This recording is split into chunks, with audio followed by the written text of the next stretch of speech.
We guide you through how to delete a Game Pass on Roblox and remove it from Please Donate using the updated 2025 method.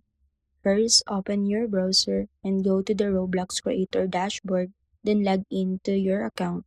Click Creations, select Experiences, and choose the experience where your Game Pass was created. Next, go to the Associated Items or Passes section and find the Game Pass you want to remove from Please Donate. Click the pass to open its settings page, and if you want to completely stop people from buying it, simply turn off the sale or uncheck the item for sale option and save the changes.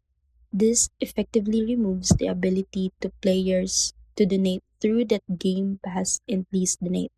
If you want to fully remove it from your stand, open Please Donate, claim your both and fresh or refresh update and stand so disable Game Pass disappears from the donation list. Keep in mind that Roblox does not allow permanent deletion of Game Passes, but disabling the sale is the best way to remove it so no one can purchase it anymore.